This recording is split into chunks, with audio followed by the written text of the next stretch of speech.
Hello, hello, hello. I am so nervous once again. Can you guys hear me okay? Hello, hello, hello. That's me again. How's it going, everyone? Master of Chaos 24 Yeet, man. What's up, man? Kevin, how you doing? Mate, my goat. How are you guys? How's everyone doing? We are going to be doing some deck revision today, I think. I think what we're going to do is... oh, thank you, guys. Thank you. Sharuk, how's it going? Man, all the boys are here. Rishabh, how's it going? Okay, with the boys here, I don't know if I'm more nervous or what. Wish you guys would just go away. No, I'm joking. Don't do that. Don't do that. Yeah, freshly shaved. Everything is great. Got a haircut too. So, Godsmith of Chaos, how you doing, Andrew? You doing good? Elk, good. DM best deck. No, it's far from it. But we're gonna try to make it the best deck today. We're gonna do what we can with this hot steaming pile of.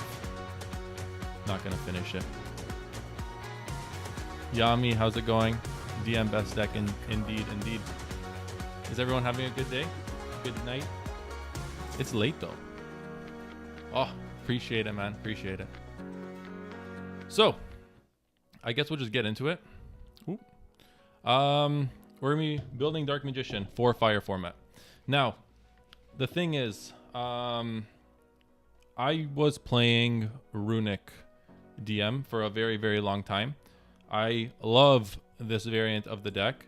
And the only issue is that these cards are hot ass into Fire Kings and that entire matchup.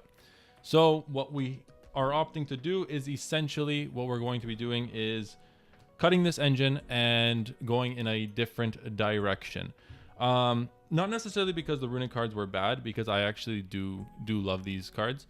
I just think that what they offer DM, specifically DM, is that, you know, having the ability to just trade 1-for-1, which is something that Dark Magician isn't able to do. But not only trade 1-for-1, it's the idea that you can trade 1-for-1 and it generates you resources. The few concerns is one, there is nothing but hand traps going on in the format. Two, even though the Runic cards are theoretically non-engine, the biggest problem with these cards is that they leave room for no non-engine. Josh, how's it going, man? Thank you. Appreciate you. So appreciate your support. Godsmith of Chaos, great. 3 months until you're back in Toronto. I'm doing all right, man. How are you? How's it up there? Cameron, thank you. Bet you're a handsome looking fella yourself. So yeah, back to what I was saying. The Runic cards, what they offer is essentially a lot of great opportunity for 1-for-1 interaction. The biggest issue is that, one, there isn't enough non-engine that can be fit into a 40 card list, and with the Runic cards you kind of want to play optimally at a 40 card list essentially. My biggest concern is, the biggest issue is, one, these cards trade horribly into the Fire Kings matchup, and even though they're all generically great going second, I just think there's a better direction we could take the list as of right now. Obviously with Fire Kings, eventually, maybe one day, not in the near future, but they will get hit eventually, we might be able to gravitate back towards the Runic engine, because I do think that these cards offer a ceiling for Dark Magician that all the other variants don't reach, right? Branded DM doesn't reach this ceiling. Red Eyes Fusion doesn't reach the ceiling that Runic can provide for Dark Magician. Dogmatika, etc. Manja, how's it going, buddy?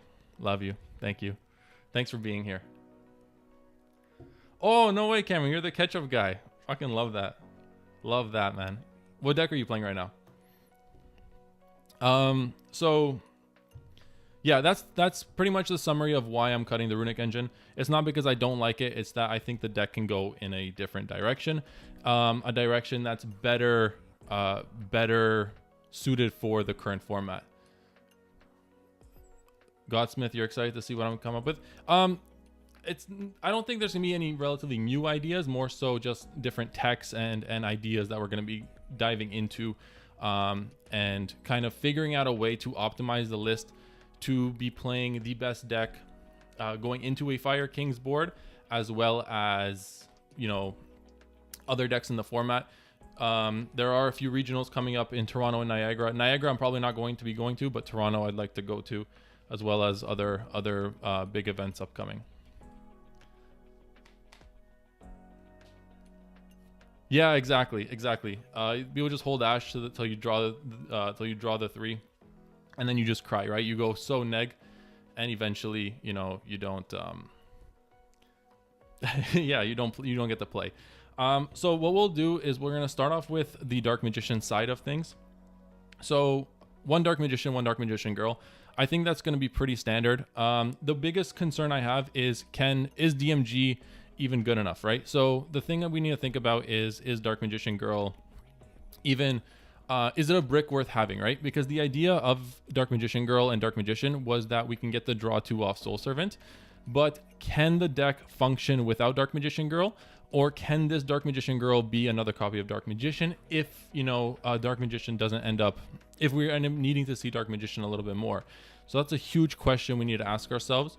But for the time being, 1 DM, 1 DMG. This is going to probably change by the end of... Keko, you think I should cut DMG? Yeah, I've been thinking about it too. The biggest problem with DMG is that theoretically there are some awkward situations where she does come up and she helps you unbrick your hand, in the sense that, you know, you open her with Rod and either Secrets or Soul Servant. She does let you have access to essentially 2 more cards in your deck. In addition, what she also allows us to do is draw 2 cards and have her engraved for those constant draws, which I think is just really, really important. But the question is, 1, how often does that come up? And 2, are those situations even a thing if she's not in the deck, right? Because the biggest problem is that, hey, she kind of helps you unbrick your hand, but she's a brick, and she's the reason why your hand is brick. So can we eliminate that problem by just removing her? But the biggest issue I have with her is that, yeah, exactly. I think so too, that she just comes up as a brick even more so. So I think going forward, you know, DMG might be cut. But for the time being, this can be kind of that flex spot. I'm perfectly content with running just 1 Dark Magician. I genuinely think, I don't even like Keko. I agree with you that I think it's better to play 2 DMGs, but do we even need it? I've had insane success with just playing 1 DM, and I think 1 DM, you know, I know this is a long discussion about just 1 brick in the deck, but I think 1 DM is more than enough for the deck to actually do what it wants you to do. Another reason for DMG is Magician Souls. I think this card stays at 3. Biggest reason is essentially it digs through your deck. It gets you access to Dark Magician as material. I think it's fantastic in that regard. You could also do Magicians of Dark Illusion. He acts like a pseudo hand trap. Magician of Dark Illusion is that one from 2018. That's another situation though where it relies on more than 1 card. So the biggest issue with Dark Magician is that the deck is nothing but 2 and 3 card combos.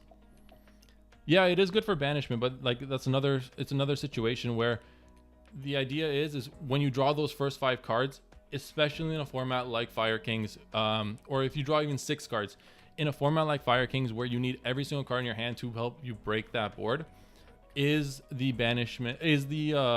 brick going to help you in that way, right? Is the brick worth playing is essentially the question we need to be asking. Like a lot of players are playing the Sci-Frame package with like Delta or Omega, but then they play Driver because Driver it's a bad brick, but the Sci-Frame hand traps are so strong that it's worth playing the brick.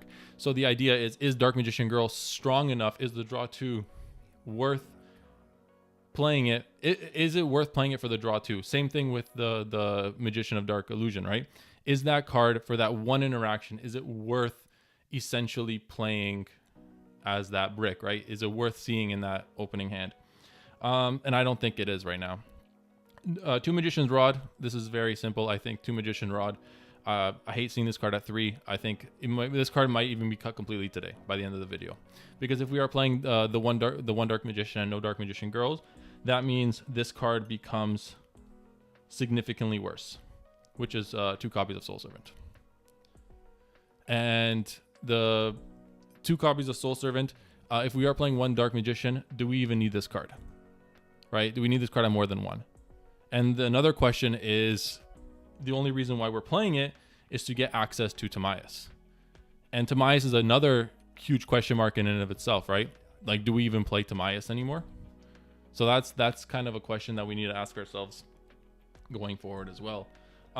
Illusion of Chaos, I think at 3 or 2, it's good enough. It stays. I don't think that's a discussion. Same with Secrets. I think Secrets, I don't love it, but Secrets being accessible via Rod and having the ability to essentially dodge hand traps with whatever the plan is for the rest of the deck, I think that's very, very strong. Obviously, you know, it's awful on its own. Have I considered Secrets of the Village of the Have I considered Secrets of Secret Village of the Spellcasters? Josh, that was, I promise you, it was my favorite card last format. It was my favorite card. It was so strong. Against Pearly, Branded was heavy. It was just so oppressive. It gave you so many instant wins. The biggest problem now is that everybody playing Dia Bellstar. Every deck right now is playing the Wanted Engine. They're playing Dia Bellstar at 3. It's a spellcaster. They summon it for free, immediately turns off your Secret Village, and then it kills you like that. Have I played Cash DM? Yeah, I have. I thought it was okay. I think Cash DM's ceiling is essentially how strong is the rank 7 toolbox. And I don't think the rank 7 toolbox is good enough. And it's exactly, yeah, Francis, you're absolutely right. Fusion deployment to Cartesia does exactly what Secrets of Dark Magic does. But the idea is that can you have a little bit more of those interactions? What I mean by that is, I'll get into why I like Secrets, because it does open up a lot of avenues for very, very interesting plays. The biggest problem I have with Secrets is now we immediately lose a target for it, right? Which is Dark Magician Girl. So is this card nearly as good? And can there be a card to replace it, right? So yeah, Godsmith, your new build has 0 Rod, and like, I don't even fault you for that, because I genuinely think that yeah, so sorry, I'm all over the place. Yeah, exactly. I think that Rod is just so obsolete, especially with the less Dark Magician cards we're playing, because I was gonna get into a quick discussion about these 3. I think they're just bad, and for that reason we're not gonna be playing them. There's just so much setup for one banish. It's not worth it. It's awful. It's awful. These 3 cards are just incredibly outdated. They're not good. They're not good. We're not playing them. And because of that, not playing these is that Rod becomes significantly weaker as a card. Is that something that we want to, talk about? That's something that we could talk about down the line. Kevin, to your comment, the rank 7 toolbox is awful. It's not awful in the sense that like they don't do anything. I think they're better for going into boards rather than setting up boards. And I think, the Kishtira cards, they're just an archetype. Much like everything else you play with Dark Magician, it's just better by itself. Exactly. Bye Eternal Soul. I don't think we're playing Eternal Soul ever again. I'll be honest with you. Until there is a situation that something comes up and Konami, gives us a situation where we could set up these cards with one card and with only one card, then maybe. But even then, I don't think it's as great as it should be. Like, exactly, Turbulence for DM. Like, if we can get a Turbulence for DM, then I'll begin having the conversation of bringing these cards back. Until then, I just don't think they're good enough. So we're cutting them. And the last card I'm thinking about is Apprentice Illusion Magician. The main reason for this is this is like a semi consideration. One, not necessarily for its extension effect or for its rank 6 or whatever the case is. The biggest reason for this is Raid Raptors is a deck, and this is a battle hand trap that's searchable via Illusion of Chaos. And I don't even know if, like, is this worth even playing? It's all right. I guess it does have some synergy if we decide to play the branded stuff, which I will be going into right after this. The biggest issue with this is that, like, it's just a body on board. I'm thinking about playing it only because Raid Raptors are kind of not coming back, but they are making some sort of a push into the format, and I think that this is one way, an archetype way to get over their boss monster, which is something that, you know, even though we don't want to discuss, it kind of does need to be discussed, especially when talking about the current format. So I think as things stand, DMG, I'm not sure if we're playing. This might be just 2 Dark Magicians. The 2 Soul Servants, this is going to be a question on depending on how many copies of these we play. If we play both, I think 2 stay. If we play 1, then only 1 of them will stay, along with Timaeus the United Dragon. This is Timaeus might be a huge question mark. The better I got with the deck, the less I found myself resolving Timaeus, and the less I found myself needing to resolve Timaeus. Yeah, exactly. The Raid Raptors cards are ending on 3 towers, which is very, very hard to deal with. But we are going to be talking about some side alternative options to essentially deal with those boards. By that I mean lava golems and sphere modes. Exactly. Like there isn't any good Dark Magician spell cards for Rod to even search. So like it's all right. It can do stuff. I found myself liking it a lot in Dark Magician Runic because you were able to search yourself Soul Servant, and Soul Servant was crazy in Dark Magician Runic. So that's kind of the ceiling this card has. But even then, I don't think it's amazing. But it's something that we can continue discussing, and if there is a chance to cut it, we can cut it. So I think that's it for the Dark Magician side of things. We'll figure out what direction we want to go in there. Now for essentially the thing that's going to make the engine go burr, and it's going to be the branded package. You can say what you want. Some people love it, some people don't like it. This is the best way to summon, the best way to play the deck, and by that I mean, if you look at what Konami has given us, the idea is that their primary focus on Dark Magician support has been fusion cards. This is the best card essentially to access a fusion toolbox. Branded is ridiculous in this format. I think it's really, really strong. So unfortunately, even though like there's a part of me that's, you know, I love this deck. I played branded pure for a while. Love this deck. But there is a part of me that doesn't want to play it. You know, I've been forcing myself to play around with a synchro toolbox with like Visa Starfrost and that stuff. The biggest thing I found is that those engines and Dark Magician, not necessarily they don't like mesh, but the problem is that once again, it just demands so many resources.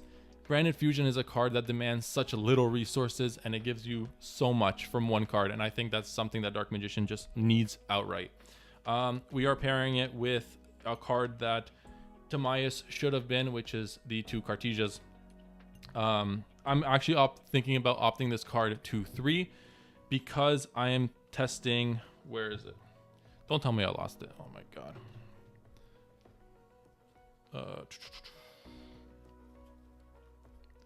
I might have actually lost it. No freaking way.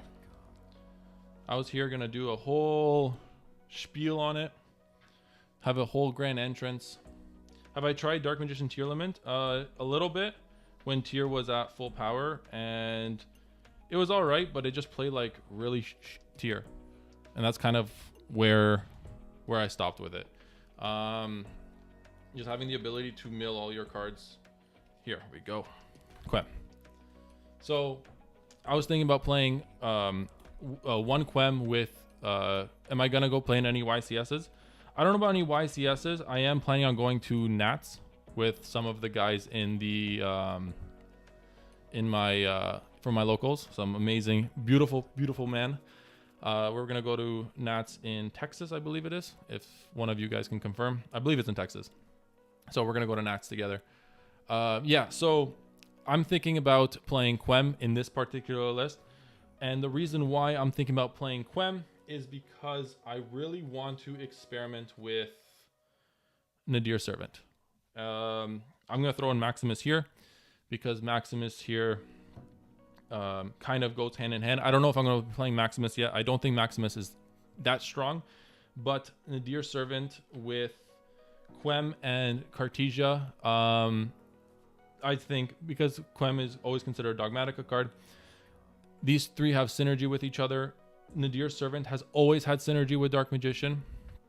And Quem essentially gives you access to these two and this entire, a pseudo branded package.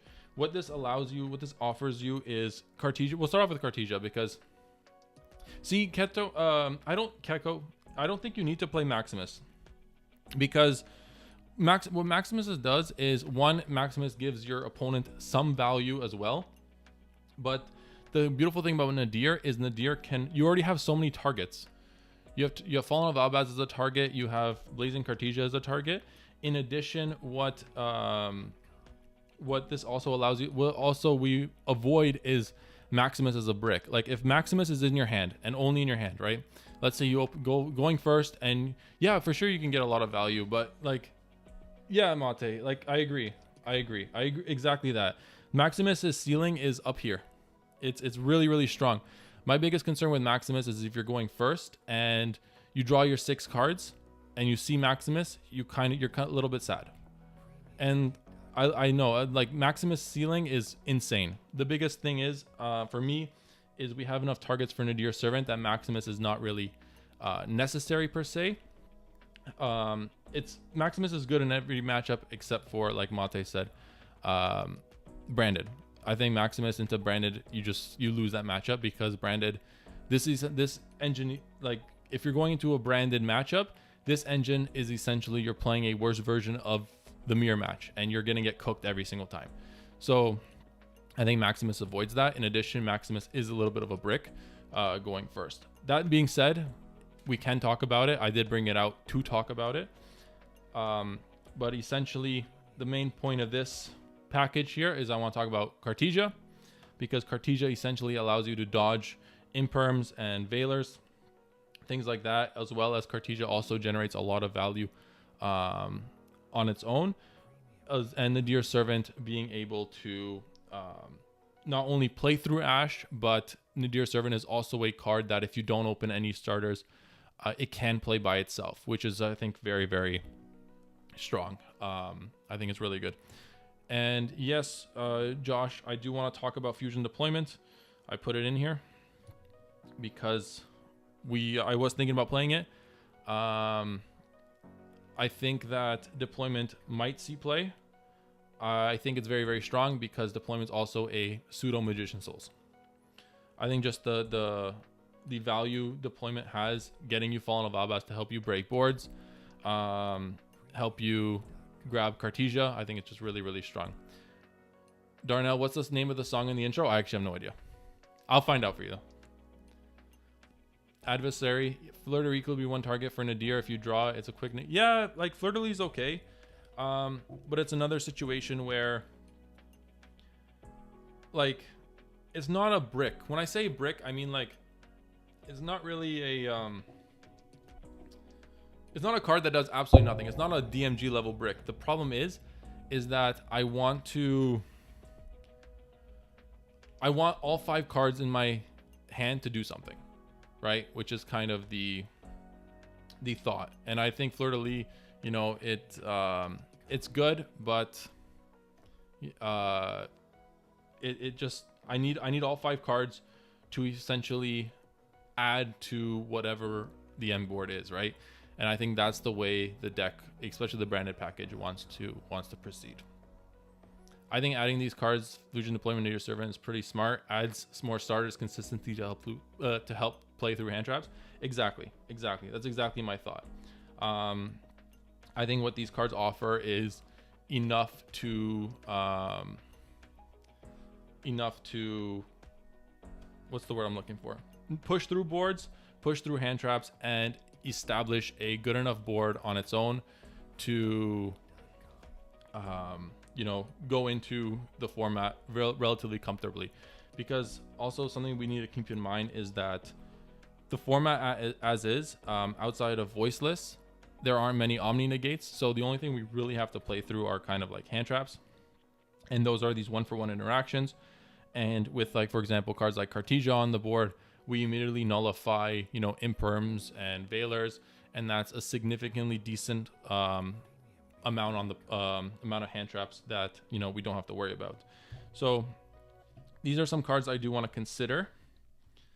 And the final card I want to consider for the branded package is the three openings. I don't know if these cards are going to be played. I don't think there's enough value.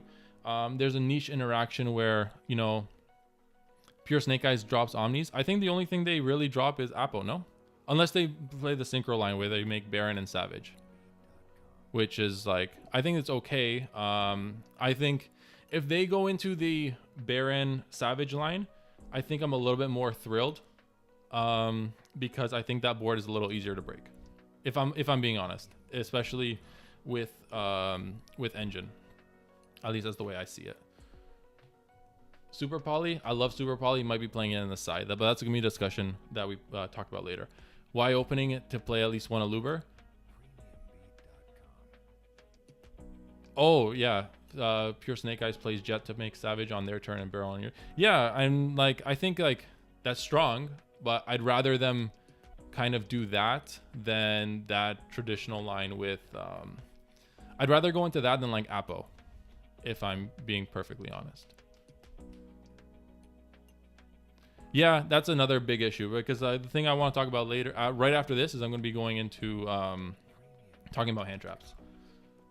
So yeah, opening, I think opening, it can be strong. I think its best interaction is that it protects your fusion plays. I don't think I'll be playing it, but it's something that I did want to discuss. We're not playing any Alubers. I don't think it's needed. I think Aluber is kind of like right. I really don't think that this deck can play without seeing branded fusion, so I really don't think opening is that necessary. Have I seen Loza's YCS Sydney DM deck? Yeah, I have. I was actually in a stream when he was cooking it. I thought he has a lot of good ideas. I think Red Eyes Fusion as a card can be strong. I do like the approach he's taking. I think that there are some issues I have in terms of hand traps and how he's going to be playing into a already like established board, especially Snake Eyes. But besides that, I thought his deck was okay. I thought his deck was pretty solid. I do wish him luck. I hope he makes the DM community very, very proud, because I hope he kills it. Activate ref response, exactly. I mean, yeah, you lose to Ash, but in his defense, this whole deck loses to Ash. So it's like not necessarily the thing I always liked about branded and branded DM more is that if your opponent does have Ash, you at least don't end your turn. But how strong is that end board going to be after you get Ashed? That's a conversation that's up for discussion. But he has taken the right precautions. I think him playing cross out Ash and all the protection is very, very smart. One thing I want to talk about is Lubellion and Branded Lost. Branded Lost I think is crazy. But once again, these are more cards that we're just going to be adding into our deck that facilitate very niche scenarios. And I don't think that these two do enough for the Dark Magician side of things to warrant playing them. I think in pure branded, getting access to Lost to get Merc and get your other combo pieces going is very, very valuable. But I think the biggest problem with this is that, you know, we're playing such a limited branded package that I don't think these two are necessary, even though they are crazy. Josh, I'd side Beastials. I'm thinking about it. I think Beastials are going to be pretty decent, especially into like voiceless voice. Nick, I will post the VOD after. I promise. Only for you though. I'll give you a private link. No, I'm joking. I'll post it for everyone. So these cards are the branded cards that I like. I don't know if I want to play them. These are the these are the branded cards that I do really want to play, and I think are going to be very, very strong. So from what I calculate, theoretically, what we can do is we can talk about if we play everything here. I believe this is going to be 20, 2, 4, 6, 8, 10, 12, 14. I believe this is going to be 23 or 24 main deck slots if we don't count Nadir Servant. If we're going off the branded count that I've always been using, this is 23 cards. And now what we need to decide is what this is kind of the engine that I really like. It's the engine that I've been most comfortable with. It's the engine I took with me into YCS Vancouver. I think these ratios are perfect if I'm playing these particular cards. Obviously, there are things I want to change, but this isn't necessarily what's going to give us the edge into the going into the current format. What's going to give us the edge is essentially going to be non-engine and hand traps. So I always said that I hated 1-for-1 interactions with Dark Magician. However, I don't think there is a choice. I think this format, you just need to play hand traps. And I think it is what it is. Obviously, some people don't like... We're ditching Runic, yeah. Not because I don't like it. I love it, but I specified my reasoning. I think they're just... Fire is the deck to beat, and they're just bad into that matchup. If, 70% of your matches are against Fire, you're going to lose them. I think against Fire, you need non-engine. And so what we're going back to the branded deck that we played with before. And the reason for that is because we have so much space for non-engine. So some cards that we do want to talk about.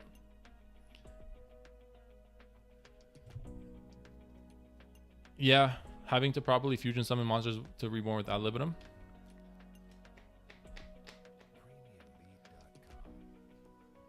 Yeah.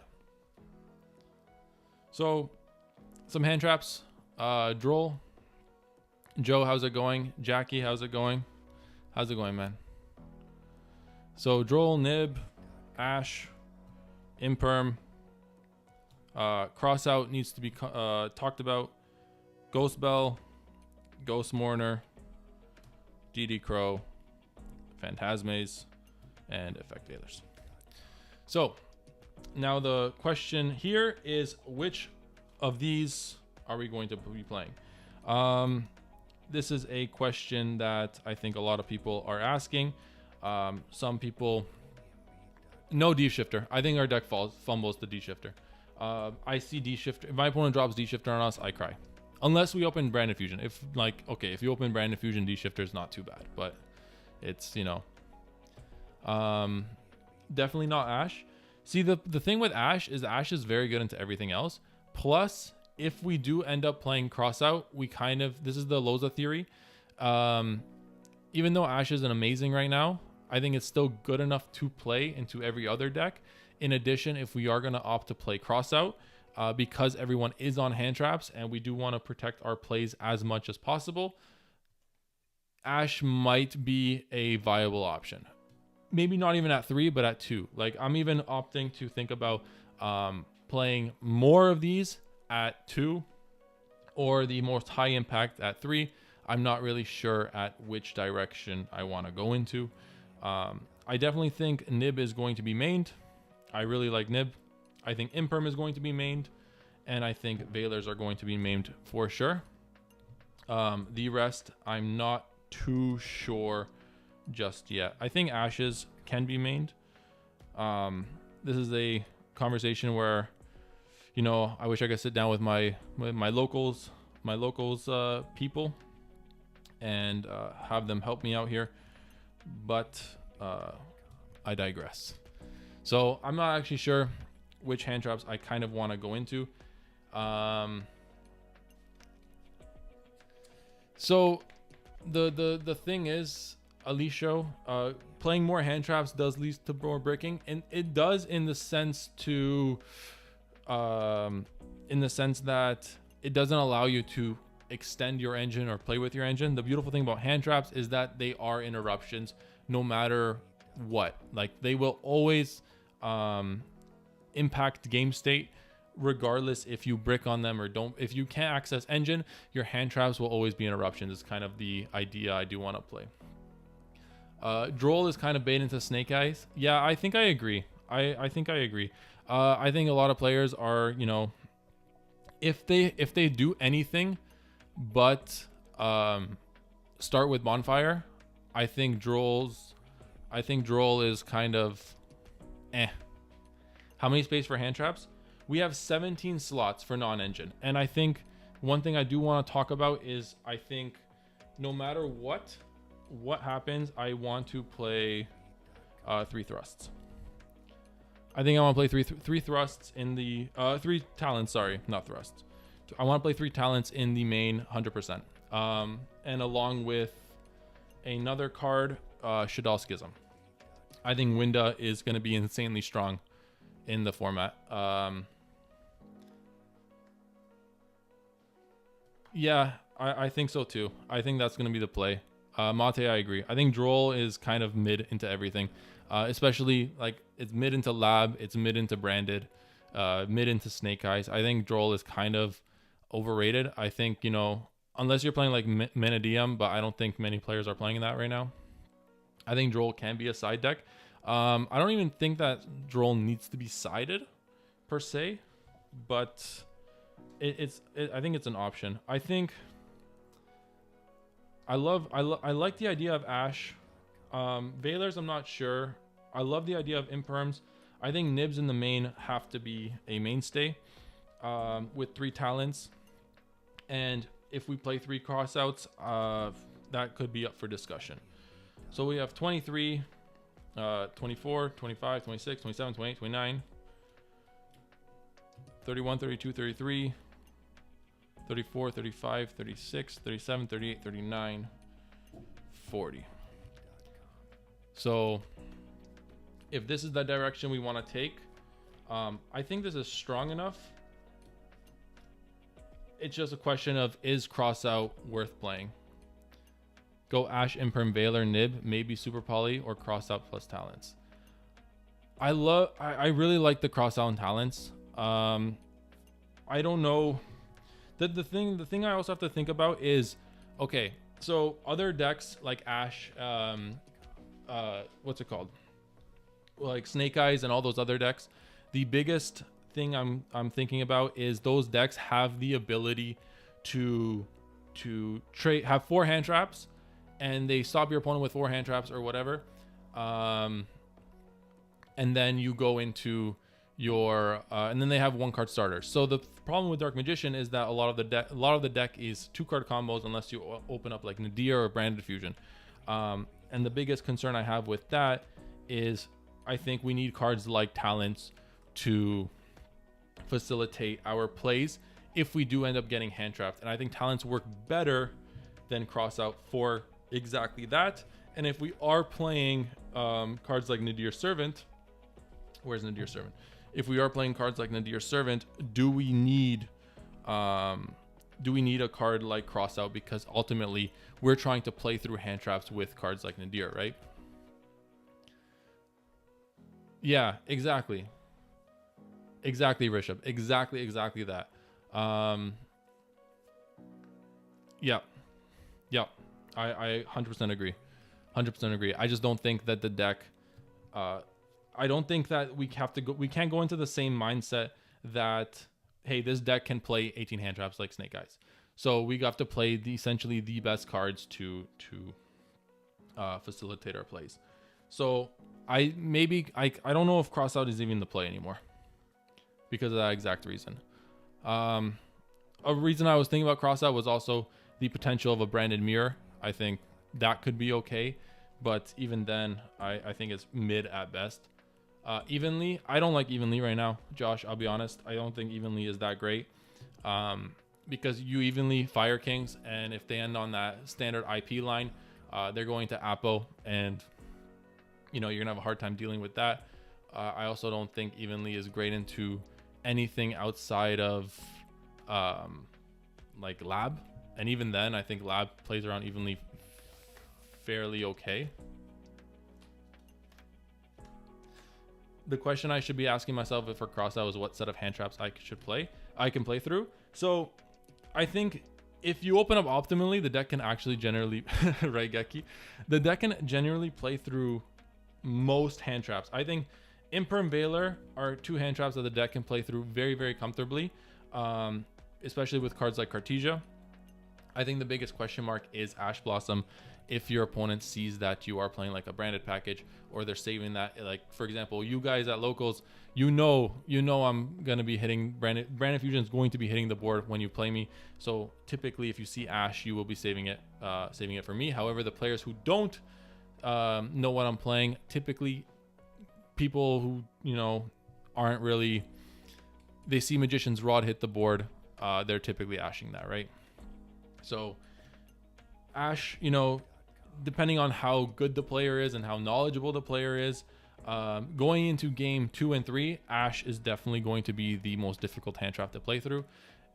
Nib, I think, is tough to play through in the sense that if I don't open optimally, I'm going to be either playing into Nib, or I'm going to be burning in a gate to stop Nib with Dragoon, which I don't think is too bad, but Nib isn't necessarily that difficult to play through.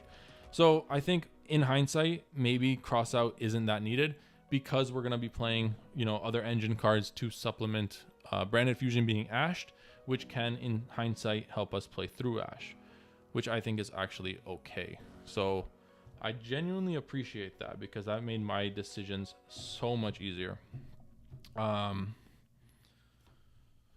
So I think as things stand, this might be the hand trap count and the going second count. The 3 Ash, 3 Imperms, 3 Nibs, and 3 Talents. Maybe Veiler. I think Veiler is the last one I'm thinking about here. Maybe. I'm not sure just yet. But I think Nadir, if I want to play Nadir or Enquem, then that could be up for discussion as well. So, if I count correctly,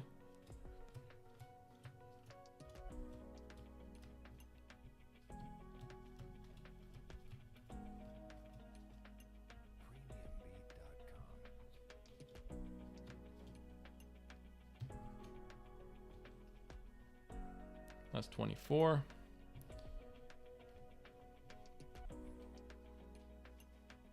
25, 26, 27, 28, 29, 30, 31, 32, 33, 34, 35, 36. 36. I think we are playing the one Shaddoll Schism in the main, so that's going to be 37. And then we are going to be playing the 3 Nadirs. 38, 39, 41. So, I don't know. There could be a discussion that we could talk about cutting the 1 copy of Dark Magician Girl in this situation, because I don't think she's that needed. Plus, she's a brick. We could talk about cutting the Soul Servant or the Magician's Rod. So I don't think cutting the 41st card is going to be too bad. But I do like this little package with the deck.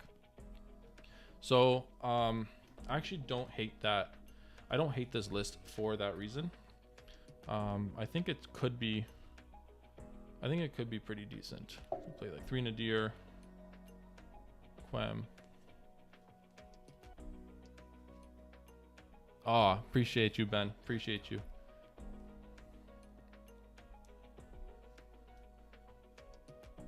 I'll do the hand traps last.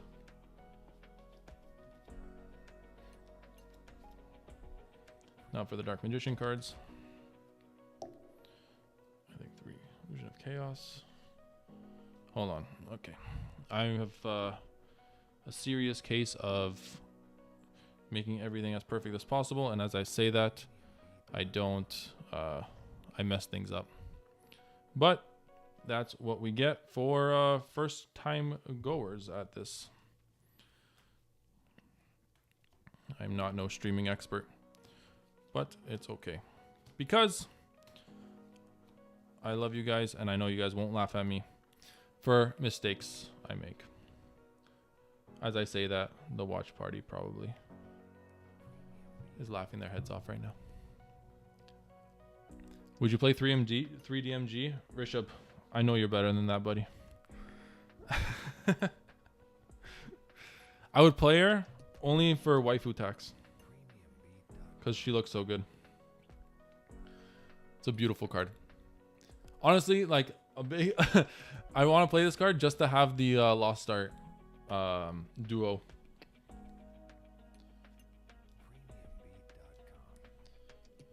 So I think as a main deck, like I think this is relatively strong. I think we have very good non-engine. Very good non-engine going into the format. I think Talents is crazy. I think we have enough engine to push through any boards, as well as generating a board by ourselves. Fusion Duplication is too slow and situational for a deck with this many competing engines.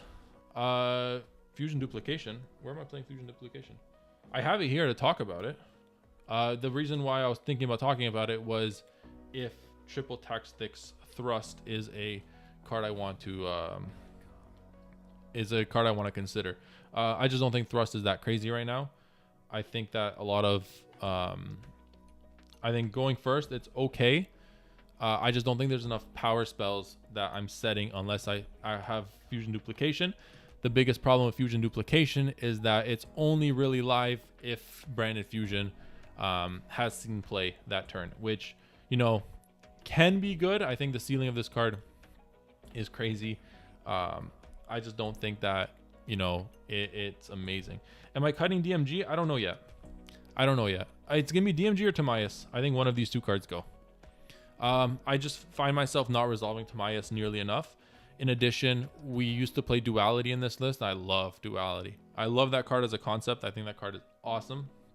The biggest, you know, advocate I had for Duality was you had cards like Grand Guignol that could tag out into Dragoon, and you just get free Dragoons like that. Seems like a good chunk of your push comes from the branded cards pinned with hand traps. Yeah. You know what? I was actually thinking about a 50 card deck. But at that point, it's like, is better than cutting. Yeah, so I was back to Rishabh's comment about making the deck 50 cards. Like, that's genuinely a very, very good conversation to have. You know, I think 50 cards might be the play going forward. That also allows us access to play maybe a different engine or a thicker Nadir package, or, you know, more of the situational DM cards that kind of, you know, are very bricky but can be semi-optimal. Yeah, I think 3 Cartesias could be very good. So I don't know. One of these 2 cards might be cut. This is the same deck profile that's on the channel. Yeah, it's the branded deck that I was, I don't want to say I pioneered, but I definitely pushed pretty heavily. The biggest thing with this particular list is how to optimize it into Fire Kings. I love the Runic cards. I just don't think the Runic cards are that great into the current format. Yeah, I'm not scared. I'm not necessarily scared to run it at 41 or 42.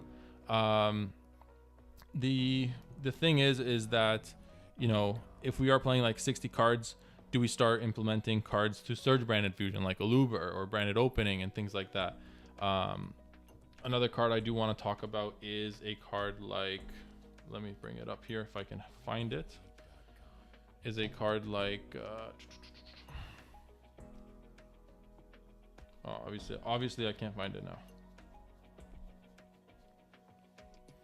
Oh, here it is. Okay.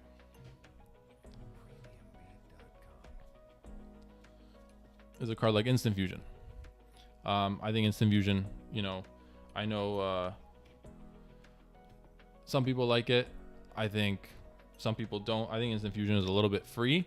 I think this could be also a card that enters the conversation if we start increasing the deck count, right? So I think it's really good. Yeah, I think that's another good point, Cracker. But a different idea that's spewed from that comment is that if we are playing, you know, a 50 card deck, we can start adding Preparation of Rites, which makes Illusion of Chaos essentially more accessible. In addition, what it allows us to do is if Illusion of Chaos is more accessible, then all our Dark Magician cards are more accessible. Bumping your deck count to closer to 50-55 cards could help you with the amount of gas you can push through this, push out, and at the same time drop your bricks. Absolutely true. Absolutely true. The cool thing here about this list is that we've already cut our bricks significantly, because if we are cutting Timaeus, DMG, we're only essentially playing 2 bricks if we are playing the Shaddoll Schism and the DMG. Yeah.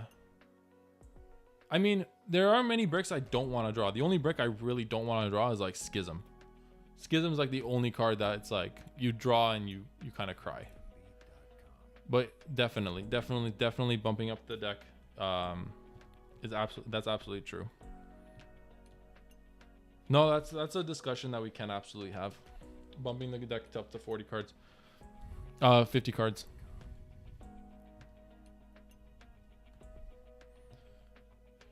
Maybe not running the best. Yeah, the DM deck's running a Sky Striker package to make Dragoon was awesome. The cool thing about the Sky Striker package is because it could be expanded even more so, and it essentially allowed you to play other techs into other formats, right? Which was really, really strong. So if this, okay, theoretically, let's start talking if this deck was a 50 card deck. So if theoretically we have 10 more slots, what can this deck be played at a 50 card list? And I think it can. And the main reason for that is Preparation of Rites. So I don't have Preparation of Rites with me, but theoretically, let's say we play 3 preps with the deck. And the idea of 3 preps would be to essentially see, you know, cards like Illusion of Chaos at 6, which gives you essentially 6 copies of every Dark Magician card in your deck, right? So I think that's okay. And then what? Maybe we play more hand traps, or we play more gas. And by more gas, I mean then we can start introducing the concept of Lubellion branded opening, branded loss with 3 copies of branded opening. Maybe that's something we can, you know, really, really talk about. So that's an interesting theory discussion, as well as maybe triple tactics thrusts, or a card like Super Poly. Where is Super Poly? I think I have Super Poly somewhere here. Super Poly should be in here.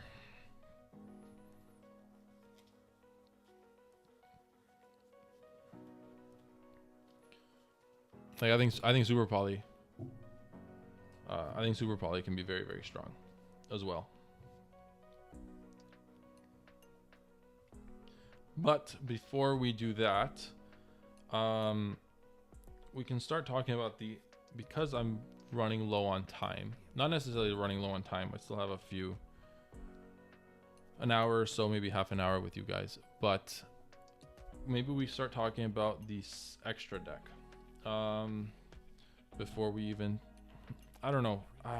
I love the idea of 50 cards, but that's something I'm going to have to really dive in, and it's going to be very difficult for me to even start discussing it live. I love having you guys here with me though, to help me with exactly that though. So if we are playing 60 cards, I think we up the number of Illusion of Chaoses from, you think 40 to 45 is the best? I think that's okay too, because if we have 45, then we'll play maybe like 3 copies of Super Poly, and then maybe Lubellion Lost. Or I kind of like the idea of Lubellion because Lubellion's such a free target for Branded Fusion. In addition, it helps you get Albion off the board if needed, and even like, but then we need a target for Lubellion to search to get value off it, because the idea is if Lubellion is open in your hand, then you know it's not fantastic. The beautiful thing about in this deck is the bricks are going to be able to be shuffled back by Illusion of Chaos, which isn't awful. You played around with 50 card decks and it's way too inconsistent. The only argument I have with that is that most branded decks are on 50 cards. Some branded decks are on like 60 cards. And say what you want, but I think Dark Magician is the cards were created as closely to Branded Fusion, more so than any other archetype, right? I think our cards have insane a lot of similarities, with exception of a field spell, essentially. I think all our best monsters are fusion monsters, and essentially I think that's kind of the idea that the deck wants to take, right? So I don't think there's gonna be an issue playing this deck at 50, because like something that I've always took pride in with the Dark Magician engine was how unbelievably accessible this whole engine is with each other. Every card in this engine searches itself, can search another piece. Magician's Raw, like Soul Servant literally reads any card in the deck, any card that lists Dark Magician, you see it. I think like Magician's Rod, being able to search it, like you're immediately having 6 copies of Soul Servant when you're maxing out all these, all the cards, which I think is really, really strong. You know, Dark Magician, although it's not a great card, it essentially facilitates everything, right? Is there a world where adding Lubellion and adding a small Beastial engine, Mag 2 Druris, 1 Lubellion, 1 regained? I played that branded pack. The only issue with that is I don't think Beastials are fantastic. I love that. I love the branded. I love the Beastial engine. I played it peak tier format. It was some of the most fun Yu-Gi-Oh! I've ever played. My biggest concern with that is that if 70% of the decks you're playing are going to be Fire Kings, are Beastials that amazing into them? Outside of like a side package, maybe. Like I think as a side deck package, it's good. The biggest thing I'd want to play the Beastials for is this card. I think Lubellion is just crazy. Same with Meg. I think Meg is pretty decent, because if we are playing cards like Timaeus, Meg being able to search Timaeus is really, really strong. Exactly, Francis. Most branded decks right now are over 50. That's exactly what Rishab said a few minutes ago. I think, you know, if Dark Magician's closest comparison to a meta deck is Branded Fusion, then, you know, why can't we play like it, or why can't we mimic their deck, right? Well, obviously I won't be running a single Lubellion. I'd be running like Saronir, I think, or Mag, or maybe just like 1 Druis. I think that's good enough, or maybe two Beastials, because there's an odd chance where, you know, you open Lubellion and the other Beastial name in your hand, and then you're kind of cooked. But the cool thing is you know, Illusion of Chaos is the anti-brick card in this situation. The problem I have with Beastials is that there aren't enough darker, like exactly that is outside of Voiceless Voice and branded. I think that, you know, the Beastials do lack a lot. They don't offer enough value currently, and I think that's okay. Exactly that. I think a minimal DM engine is key. I think 30% DM, 40-60 branded Beastial Despia, and the 30 to 10% are hand traps and counter spells. I exactly that. That's exactly the thought process I have when thinking about the ratios in this list. I think that the only thing this DM engine wants to facilitate is, can this engine get you to Red Eyes Dark Dragoon? How fast can it get into Red Eyes Dark Dragoon? And say what you want, but the Dark Magician deck is this card. And for as long as this card is good, it's going to be this card, or until the deck gets some support, right? So if the Dark Magician engine is only primary reason is to get this card on board, then that's what we're going to be doing, and that's why the Branded Fusion is so effective. What happens if the 1 DM gets banished? I'll tell you exactly what happens. You don't care. You don't care, because you activate Branded Fusion again, you summon Lubellion, you shuffle it back, into the deck, and then Dark Magician's immediately live. You really like the biggest. I played one Dark Magician during Kashtira format with Arise Heart being live, Shangri-Ira, Mind Hacker being live. Playing one DM, it made too much sense to not play it. Like, obviously there are situations where, you know, it can get banished face down, then, you know, you cry, whatever. Those situations are so scarce that it's not worth playing around, and it's not worth making the deck worse to have the idea of, oh, if one DM gets banished, what do you do? Or if you play around it, you figure it out, you know. Obviously things aren't going to be working 100% of the time, because if that was the case, you'd win every single game. So you just kind of have to think about how to play through it. In addition, there are means in sub archetype ways to deal with Dark Magician getting banished by, you know, Lubellion shuffling it back. In addition, there are situations where if you're summoning Albion, you're even banishing your own Dark Magician to get 2 Dragoons on board. I'd rather have 2 Dragoons on board and 1 banished Dark Magician with no access to it than, you know, no Dragoons on board and Dark Magician in hand, or Dark Magician in grave, or Dark Magician in rotation, right? So that's the idea. I play 2 IOCs, 3 souls, 1 DM mostly, 2 if I'm feeling froggy. Yeah, that's exactly what I have right here. This Dark Magician engine right here is exactly what you just said.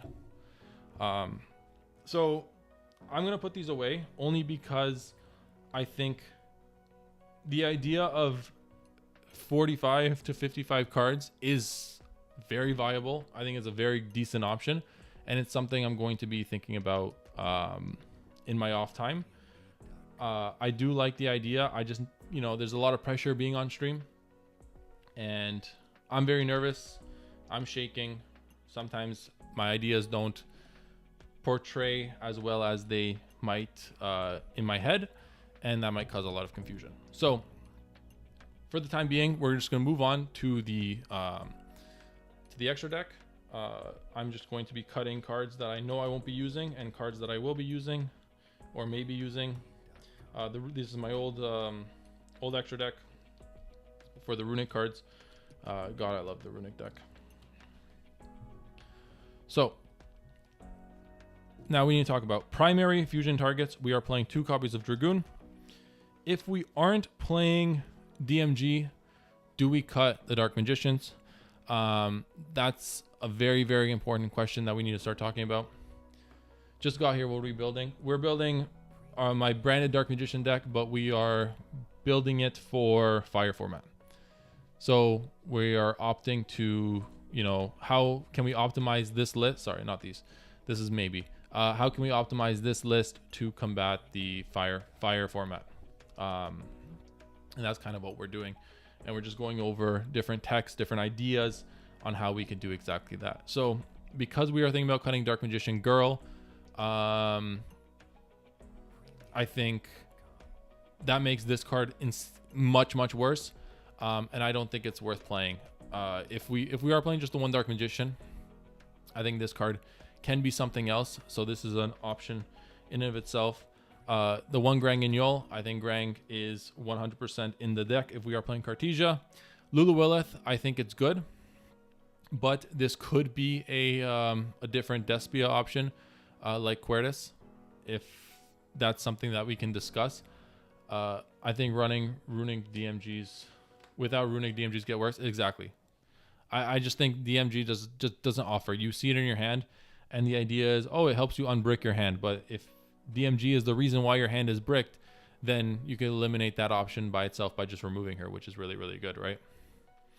If nothing else, we could run DM the Dragon Knight. I don't think so. Main reason why is because we are no longer playing these cards, and I don't think we ever will be playing these cards until we get a I think it was Francis who said it, a DM Turbulence. So until we get that, we are done playing Dark Magician the Dragon Knight.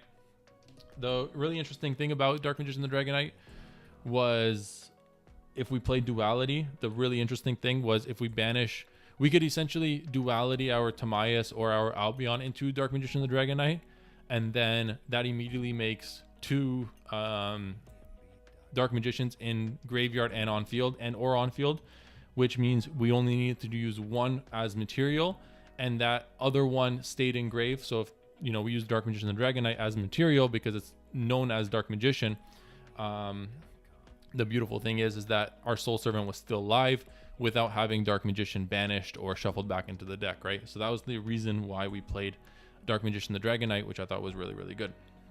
So Granganyol is going to be a for sure, with Lulu Lilith as a potential maybe. I think this remains the same, where we play 1 Albion, 1 Lubellion, 2 Albions, 1 Mirror Jade, and then we play the 1, I will bring it up here, the 1 Sanctifier. So Sanctifier is really good.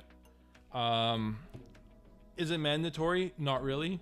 I think it's okay. I think it's decent in the grind game. It offers enough to be to justify playing it, but it could be a potential card along with that. SP Little Knight, I'm not sure if we want to play it just yet. I love this card. I think it's so good, but because we are going to be playing a large branded package with deployment, we're locked into fusions. How often are we making SP Little Knight? I think, is it? I think we definitely consider playing it. I think we play it even though just for the grind game option. Francis Sanctifier is a good grinding option. Yeah, it is. It's so free in the grind game, right? You run out of Albion, Mirror Jade targets, things like that. Sanctifier, just if your Dragoon gets outed, Sanctifier brings back Dragoon. I think it's just really, really strong. So other cards that I do want to talk about is we have to, if we are playing Shaddoll Schism, which I think is very, very strong, we are playing 2 Windows for sure, along with the 1 Opcalone. There is another conversation I want to talk about for a side deck option with these cards specifically, and it's gonna be very good into the fire matchup, but that's a conversation that we'll have later on when I get into the side deck and different side deck options. But yeah, so I think, what is that, 2, 4, 6, 8, 10, we have 5 more slots. So these next 5 slots are kind of, if we play SP Little Knight, that's 4 slots. And now here's a big question is, do we want to play, if we are playing Nadir Servant, what Nadir targets can we play, right? So I think Herald is an option, Entis is an option, Chimera, these aren't really, sorry, I'm just going to go into some other options that we can go into. We'll talk about these here. So I think these guys are a lock. I'll move these up. These guys are a lock. Maybe SP. SP's not a lock. So these 10 I think are locked. Now the biggest problem with this side deck is that it's going to be very, very tight. So if we play Instant Fusion, Millenniumize Restrict is, definitely an option that we can go into. Master of Chaos I think can be very, very good. You open up Branded Fusion, and like in the grind game, Master of Chaos just being a board wipe, I think it's very free. In addition, Master of Chaos, what it allows you to do is it allows you to bring back Cartesia. So I think it's good. It's got its niche scenarios. In addition, it is a board wipe, and with no Omni Negates, going on in the format, I think Master of Chaos is definitely a viable option. Titanic Clad for Nadir, Herald for Nadir, Entis for Nadir. So these are going to be like the Nadir package if we do want to play them. Quertus if we aren't playing. So we're playing essentially one of these 2. If we are talking about like Granganyol. Rimbrum, it's very good as well. And then if we are opting to play Super Polys, Dragos Depelia and Garura, these 2, along with Dragos Depelia not so much, but Garura more so, is The idea of Garura is it can be sent off Nadir Servant, it can be sent off Greg and Yol to get you a draw to essentially progress your game state, which I think is really, really strong. You think I can get away with one window, but there's nothing wrong with two. The interesting thing about two windows is that, you know, one, we are able to send it off. So if we have Schism, so the idea is very interesting here. If we have Schism in hand with a copy like think of where are all my cards, man? I'm losing it here. So the interesting interactions here is if we have a card like Shaddoll Schism, Nadir Servant, and Magician Souls. So there's niche interactions here where Magician Souls can send Schism to the graveyard, and then the idea is Nadir Servant can then send your copy of El Shaddoll Winda to the graveyard, which immediately Winda can recycle the Schism back into your hand without needing a discard, and then the Winda can make a second Winda using itself, right? Which is really, really strong. In addition, if one Winda gets outed, you can just make another one, which is really, really strong. And the idea is this is your essentially a semi-in-archetype way to play a summon limit, which I think unironically summon limit is the best way to deal with Fire Kings. Not Fire Kings, Snake Eyes. So that's that. Obviously, there are ways that Snake Eyes does deal with Winda, one being Imperm. I think you just have to... One, they won't have it because they won't have it. And second option is you're pairing Winda usually with like a Dragoon, and or you're timing your Winda, right? Because ultimately the idea is that what Shaddoll Schism allows you to do is essentially time your Winda to a time where it's going to be very, very effective. Exactly. You could just wait till they have a monster aboard, and you know, off you go, right? Jula for respect match, you good on the profiles. Thank you, man. Thank you. Appreciate that. So that's the kind of idea of two Windas. There are so many times where one gets outed and, you know, they go into battle phase. They'll deal with the Winda. You can just make another one. It's really, really strong. So as far as those 10 go, they're a lock, and I'm very thinking about these ones here. Master of Chaos is very, very strong in the sense that with no Omni Negates right now in the format, it's essentially a board wipe, which is awesome. Millenniumize Restrict will only be played if we play Instant Fusion, because Millenniumize Restrict is a pseudo crossout designator called by the grave. That's another card we have to play. I should have it here somewhere. Don't tell me. Called by the grave needs to be in the main deck, I think. I don't think that's an option. I think this card is just too good. Going first, going second. I think it's too good right now. So we'll talk about that later on. I think just throughout time and testing, this deck's just going to automatically grow into a 45 card deck. I think that's just going to be the nature of the list going forward. But for the time being, Guardian Chimera is very, very interesting. In the odd chance that we open Secrets of Dark Magic with Dark Magician, I think going second, Guardian Chimera can help you break a board. I think it's going to be so niche, it's rarely going to come up. But the cool thing about Guardian Chimera is that it does, you know, deal with a lot of things on the board. In addition, it generates you advantage, which is another thing that Dark Magician lacks. Herald of the Abyss is essentially such a free Nadir send, because you could send Herald and get your copy of Illusion of Chaos, which can generate you follow-up and card advantage.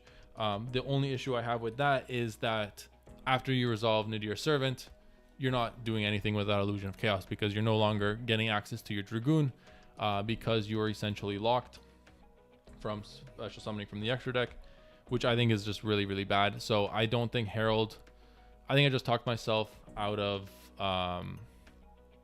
using Herald. Yeah, I agree. 40 to 50 is good. There are branded lists that play 60. We have a guy at our locals. He plays 60 card branded, and he opens Super Poly every single game. How does he do it? I don't know, but he does what he does. He cooks. Chaos Angel. The problem with Chaos Angel is I can't I can't justify playing Chaos Angel when we only make it with Darks. That's my biggest concern with Chaos Angel. I don't think it ever has the full value. In addition, the biggest issue I have is majority of the time with this list, we are locked into fusions, and we are relying on our fusion cards to essentially break the board.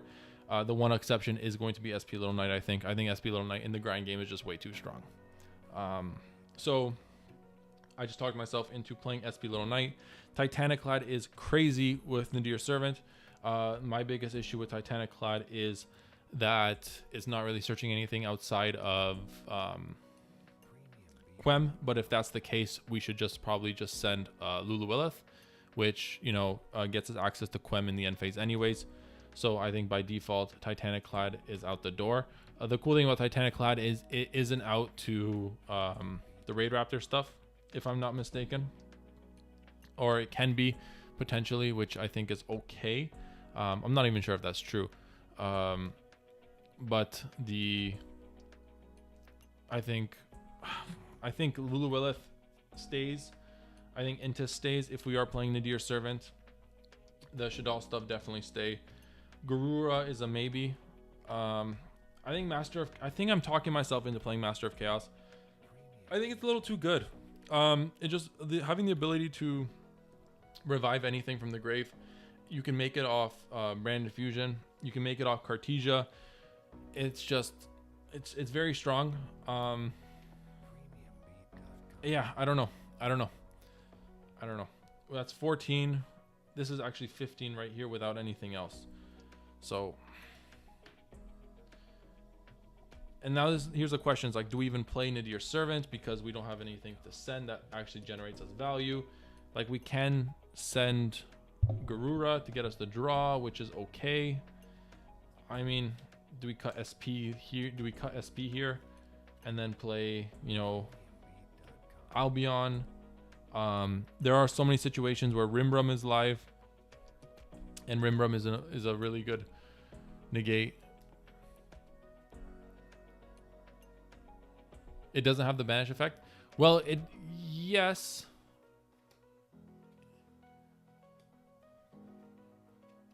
Yeah, I agree. The thing is like, I think in the grind game, making SP off IP, like, it's okay. But if we're going into, like, the only real scenarios where I think SP comes up is one, if you brick or get heavily hand trapped. I mean, like, you have no access to deployment, you have no access to fusion, Branded Fusion, and then you get hand trapped on, like, your Cartesia or your Ash or your Rod, and then you end up with, like, Souls and Rod on board with, like, no follow-up or something, and then you just make SP as, like, a idea of, like, hey, okay, I'll have one interruption with, like, 2 hand traps in hand. Like, sometimes that's enough. It can be enough to deal with an opponent's board, and then hopefully you draw something on the crackback, right? So that's kind of the idea of SP, is, like, if you do get hand trapped into Oblivion, you can still make it. SP with, like, Nadir Servant, I think, is okay.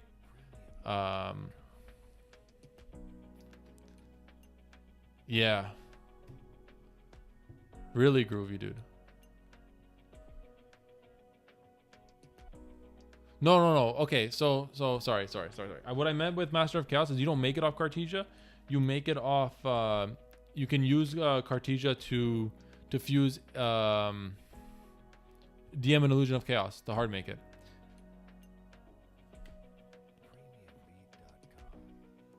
Yeah. Like, you could hard make it like that, or you could go into the secrets line. Obviously, you're not making it with thing. But then, like, it can revive. Like, the idea is they could revive Cartesia from grave, and then you can do stuff with Cartesia, right? Which I think is, like, pretty decent. What's the plan for Rod? Is it still at 2, or did I cut it down to 1? I kept it at 2 for the time being, because I think there's just nothing, like, unless you play, like, a Luber, there's just nothing better to play, especially if we are still opting to play, you know, Soul Servant along with, like, secrets. So that's definitely something to think about. I think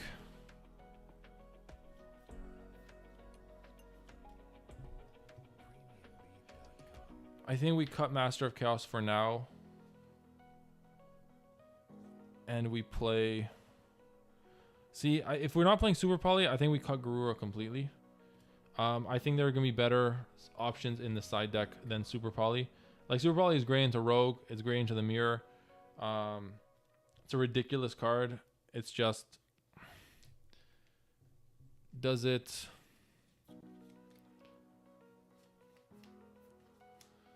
My brain went duality off Grang into yeah, you can't do that. Yeah, that you can't do. That you can't do. That because thing needs to be fusion summoned. Magician of Chaos needs to be fusion summoned, properly fusion summoned. If that was a if duality worked with Master of Chaos like that and Grang and Yol, that'd be crazy. Anima Spellcaster, I want to minimize the amount of links we play. There's never going to be a situation where if you have like souls and then like a branded fusion, you're never going to Anima. We have to figure out, because of how tight our extra deck is, we have to maximize the cards that do something. Nadir Servant sending like Entis for Elder Entity Entis, for example, you know, to help break a board, or sending Shaddoll Apgalone, which is really, really strong, sending Albion, sending Lulu Willith. It's just, I think that's where the extra deck finds its strength. So for the last card in the extra deck, I think maybe we just go with Sank and we play it safe like that. Or I think Sank is just so free. I think Sanctifier is just really free. But I mean, it's good in the grind game.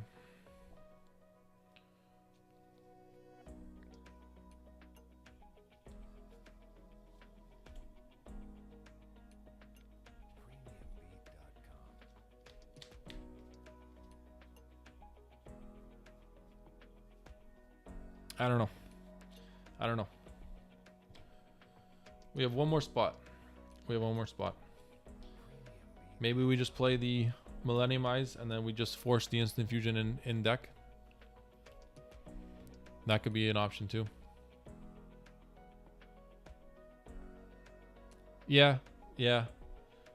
That's a grind game. In the grind game, you just Magician of Chaos, revive Dragoon. That's just, you're typically winning that game. I don't think you lose. I don't think you lose that game if you resolve Magician of Chaos reviving Dragoon.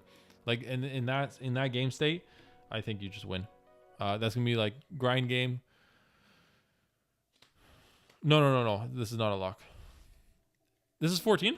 2, 4, 6, 8, 10. Oh, that is 14. Oh, we're chilling. Okay, so now the decision is essentially Albion or Master of Chaos. Because I really like Millenniumize. I know some people don't like it, but Fusion Armament. Where am I playing Fusion Armament? You mean Duplication? This is a thing. Oh, is there anything I could play Fusion Armament with? It's a free fusion. It's another situation where it's like it's a card in the main deck that doesn't do anything by itself. And we're trying to mimic that. We're trying to what's the word I'm looking for? Reduce that. This entire deck, the idea is I want all these cards to do something on their own, with exception of the Dark Magician engine, and you know, because the Dark Magician engine is essentially just a bunch of 2-card combos, right? So that's the idea. Hey Chris, how's it going? It's okay that you're late to the show. Don't worry about it, man.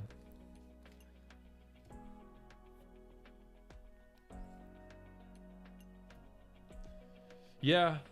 The cool thing is like Master of Chaos, it just deals, it's such a blowout. That's like Master of Chaos, if it resolves, like obviously the question is, what if we cut one Albion and put one Master and one Sank? You need 2 Albions. I think it's like, I'd be closer to cutting like a Winda than I would be to cutting an Albion.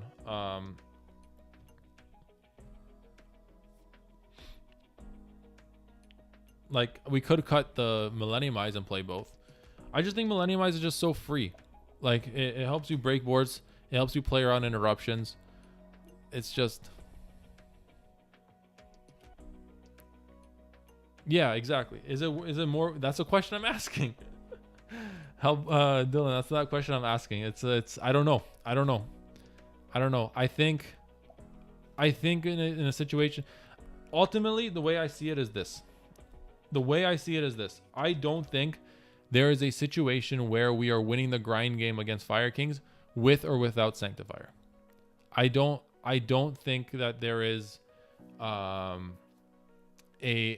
scenario where Sanctifier also loses to like the Synchro line. I think that's the decision.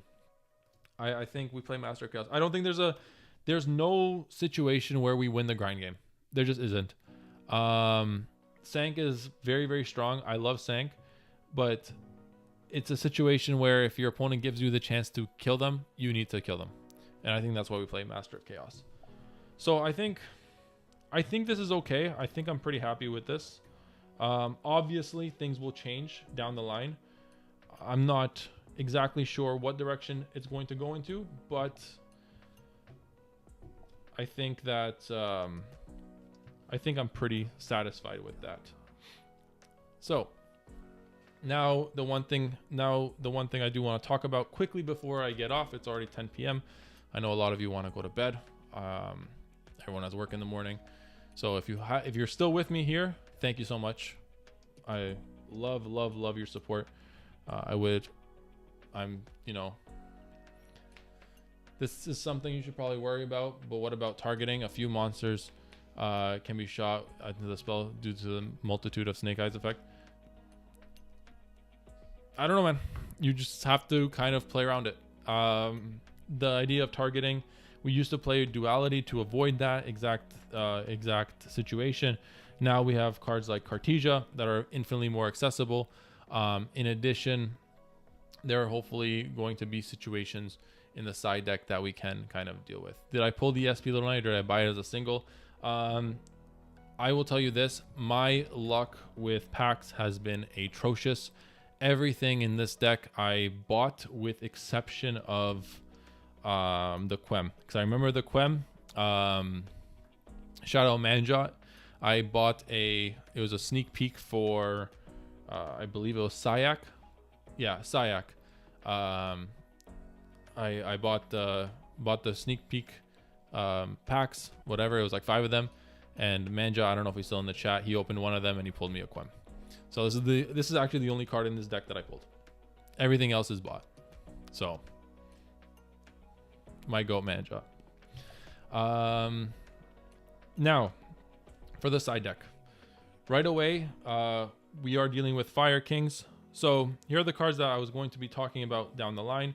I don't think we're going to be playing them. Enemy controllers, dualities, I don't think we play anymore because I think these are all main deck slots.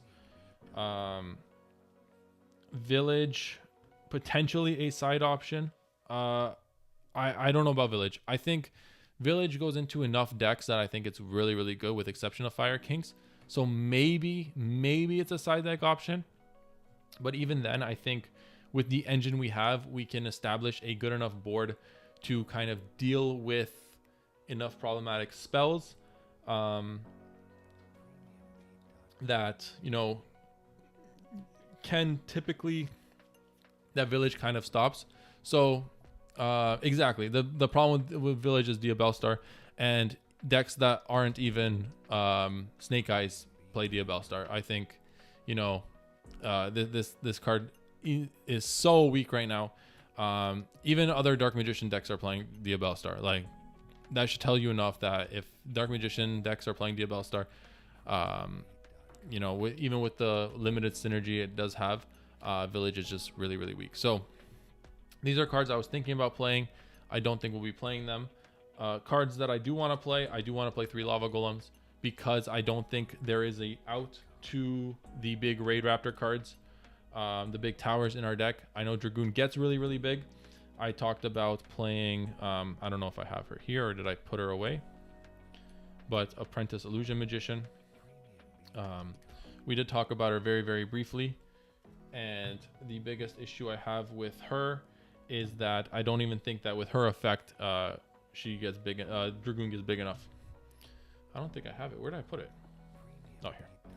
So she gives Dragoon a 2k boost, but from what I understand, the Raid Raptor card, it reduces Dark Magician's attack, and it's a 45 or 35 beat stick that can't be targeted. So I think if we play Apprentice, I'm gonna go do the math. Go do the math later on. So if she can, she's not once per turn. So I'm only playing one though. I don't want to play this card more than one. The idea is like if this, I'm gonna do the math. If this card can out the Raid Raptor stuff with a 4K Dragoon, I'll play it. Because the idea is like if you can, you know, Dragoon negate your own card, get it to 4K, then you go in damage step, Apprentice, pitch, and then hopefully Dragoon does enough. Dragoon does enough to beat over it, right? So that's kind of the idea. Fire Golem is Lava Golem is not for Fire Kings. This is strictly for Raid Raptors. It's a deck that obviously the rest of the side deck is going to be catered to Fire Kings, but I just wanted to get this out of the way because this is essentially a card that's going to be going into Voiceless to get rid of the towers, or not the towers, the ritual spell, along with Low. I'm not sure if Low can actually be brought back by Lava Golem, but the main purpose of Lava Golem is to get rid of the Raid Raptors, because there is no out to our deck, to that deck. The idea is that hopefully our hand traps do enough to stop it, but going second into that deck, if they set up the towers, it's pretty much GG. So I just want to quickly talk about that. 3 Lava Golems, I think, for the Raid Raptor stuff does the job there. I think 3 Cosmics is a must. I think every deck should be playing Cosmics. If I could main this card, I probably would. I think Cosmics, you know, you hit the back row on the Snake Eye stuff, you hit their IP in the back row. It just does so much. I think that's really, really strong.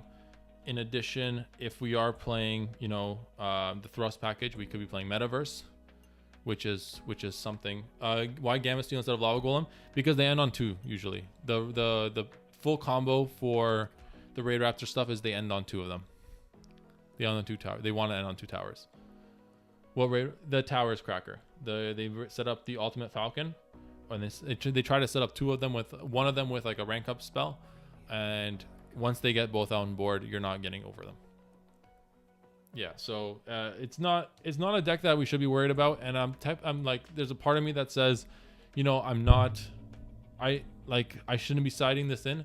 The biggest thing is that the way that something that we do need to keep in mind is that the format did price a lot of players out, and a lot of players are gravitating towards more budget options, whether it's Voiceless or Raid Raptors or branded or things like that. There are players playing Raid Raptors because it's the cheapest deck, I think, right now in the format. So I think that's something that we do need to consider, right? So that's kind of where the Lava Golems are. Village can be gold with Metaverse if we are opting to play the triple tactics thrusts. I'm not sure if Flu is a possible threat. Yeah, Flu as well. I forget about that degenerate deck.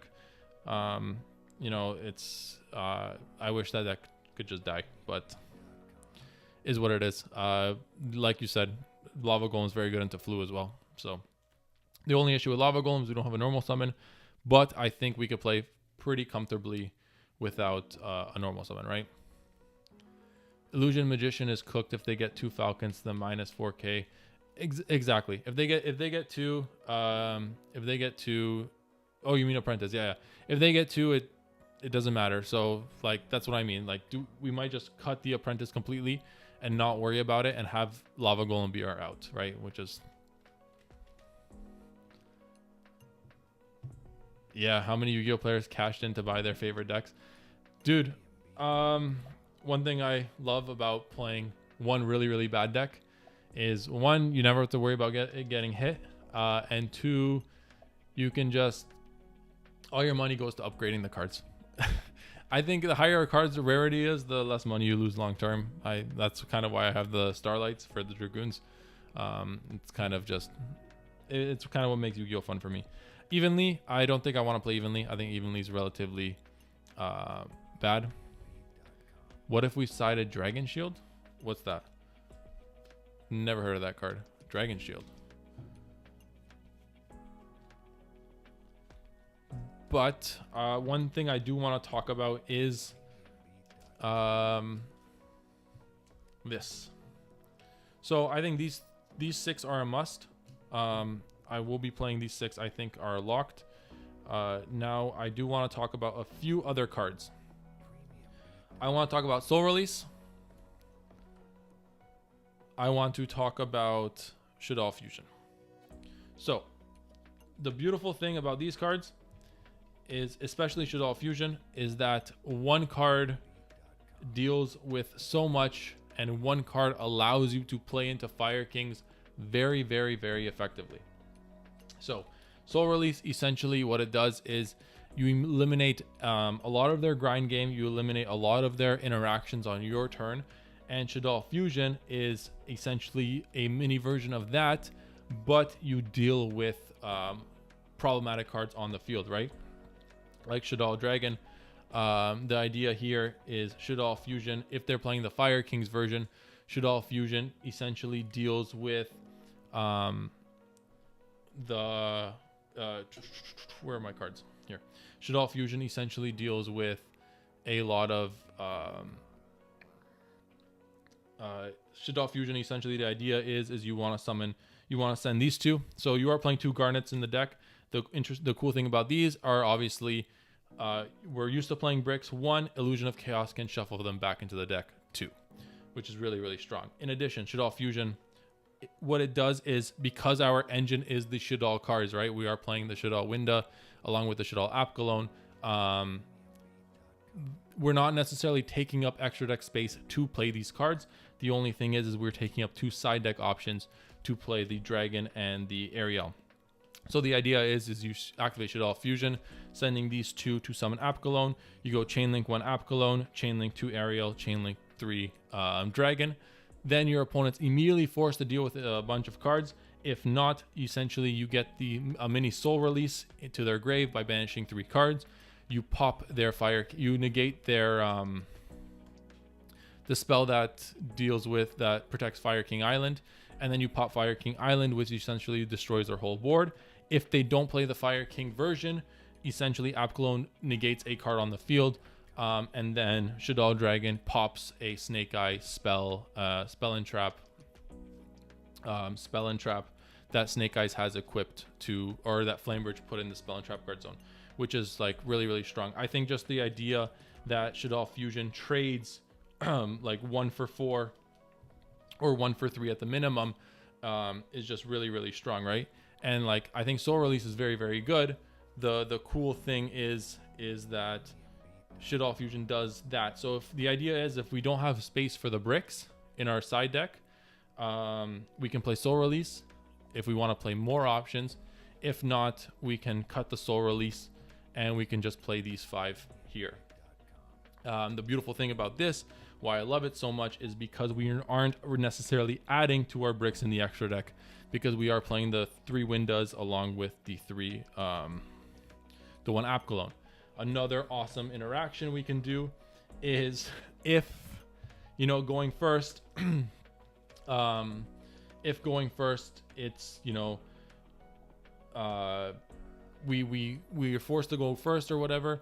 The beautiful thing about Shaddoll Fusion is we could hard make Winda if absolutely needed. So there are situations where I was thinking about maining this package. The biggest issue are these 2 cards here, and the idea that I don't want to fill our deck with more bricks. Am I going to YCS? Maybe. I'm for sure going to Nats. I'm gonna go to Nats with a lot of guys from my locals. We're gonna go to Nats. We're gonna have a good time there. Am I going to any YCSs? I'm not sure yet. We'll see what life has planned for me. 2 windows. Yeah, 2 windows. The idea is that if one gets outed, you can make another one very, very comfortably. In addition, if you pitch the Shaddoll Schism for draws off Magician Souls to get more draws, the beautiful thing is Shaddoll Window can you can send one Shaddoll Window off into your servant to generate your plays, and then the window can bring back the Shaddoll Schism to your hand for free, and then you have a free window, right? So that's like a situation where if you brick on Shaddoll Schism, you can if you brick on, sorry, there's a printer that just turned on beside me. You can, if you brick on Shaddoll Window, if you brick on Shaddoll Schism, Window and Nadir Servant can essentially recycle itself back after you send it for Souls Draw. So that's the reason for 2 windows. In addition, if one gets outed, you know, you have another one. So I think I'm very adamant on playing the Shaddoll package. Maybe not like as adamant as I should be, but the cool thing is I think that these cards trade very, very well with the Fire King engine, which is something that we have a very big problem with.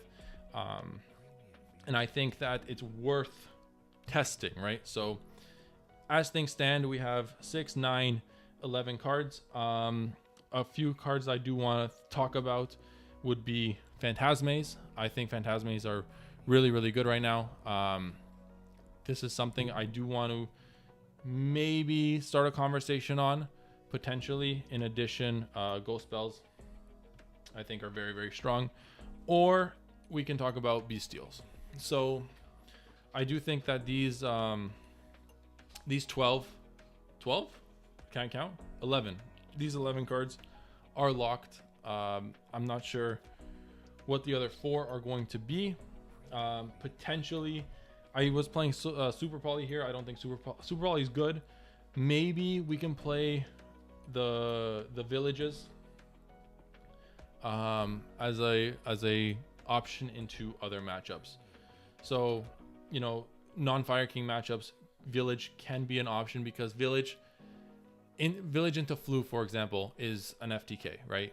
How would you deal with Dimension Barrier going second? Very simply, we set up a board that plays on their turn. One Nadir Servant plays around Dimension Shifter very, very well.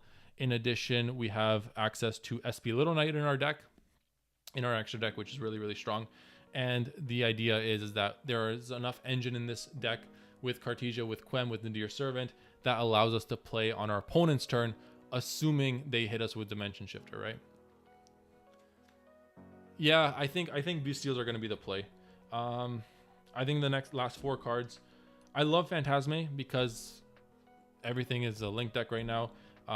We aren't playing like, I think, no, Shifter. I don't like playing Shifter. Shifter kills our deck unless we hard open Branded Fusion. Yeah, I think you're right. I think maybe the last 4 cards are Beastials. Should have them here.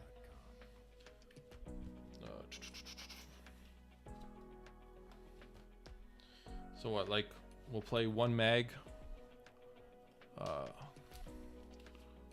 1 mag and 2 Druids, or D Shifter instead of Barrier. Sorry, I was so lost. I mean, we play around Barrier by playing around that, but like Shifter, it's really hard. Shifter does kill us. I think, yeah, Boldrake too. Boldrake can come in here as well.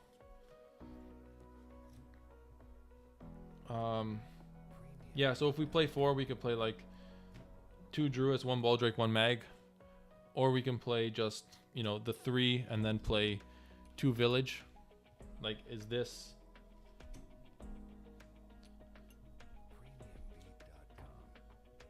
Right? Because that's 11.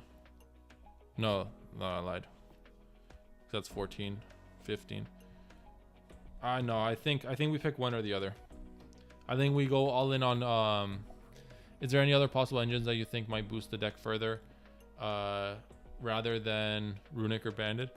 I think Red Eyes Fusion is okay right now, because with little Omni negates, the only thing that deck loses to is Ash Blossom. You could just Red Eyes Fusion, make Dragoon, and 2 pops with an Omni is just really, really strong.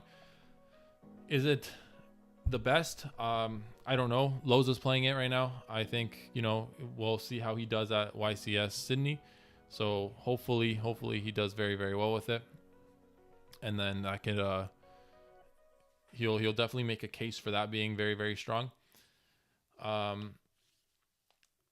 Village screws with spell engines, so if I had to pick, I would go with that route. The thing is that there aren't many good spell engines right now. I hope Loza does decently. I hope he does decently. Yeah, so Village, like, outside of Fluunderies, what's Village, like, stopping? Is something we need to keep in mind. I think Beastials just do so much.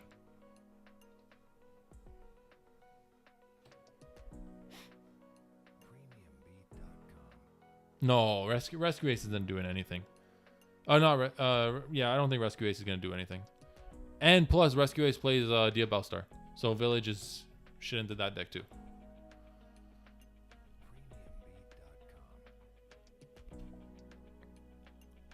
Like, that's the... Yeah, I think we're right. I think we're going to go with Beastials here. I think we're going to... The 2 Bull Drakes, the 1 Mag. Meg also searches a Tamias if needed, if we are ended up playing it, which is pretty decent. I think we're right. I think this is what we're gonna be playing. I do like Bell though. I really like Bell. Ghost Bell I think is very, very strong right now. Like, I think if Beastials don't work, I think Bell is gonna be the next choice in.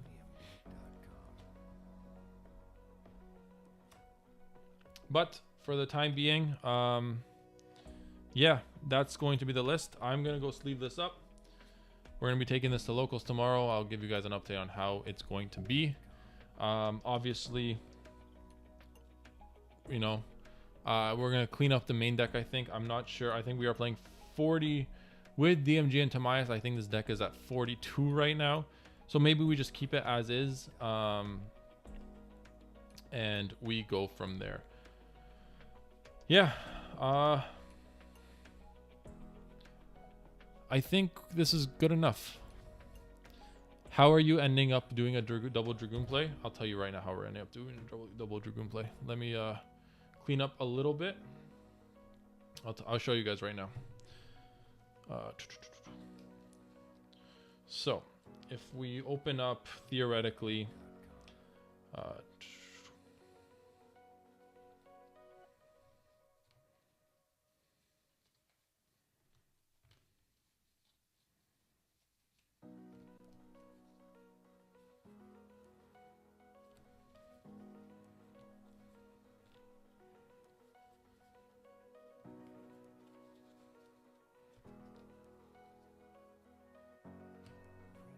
There are so many ways to get into double Dragoon.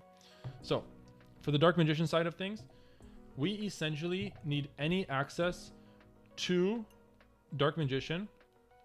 So, Soul Servant with a combination of Magician Souls. Why is there not 3 here? Soul Servant and Magician Souls, or Magician Souls by itself gets you into the Dark Magicians. The Illusion of Chaos gets you into the Dark Magician. And a Rod can get you into secrets. So this is one avenue of getting into, and then any version of getting to these 2 cards along with Branded Fusion gets you into double Dragoon. So the main reason is you hard open Branded Fusion, and then pretty much any combination of these cards here to get you access into these 2, right? So this is double Dragoon.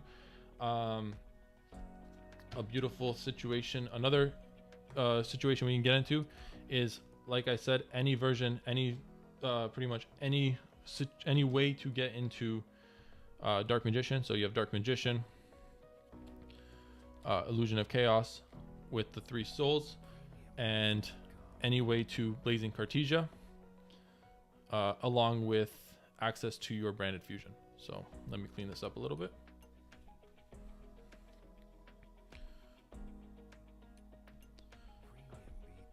So Branded Fusion and any way to Cartesia, along with any way to Dark Magician. So we'll just, I don't know, go with this particular hand for the time being, and we will do the absolute worst case scenario, which is hard opening Dark Magician.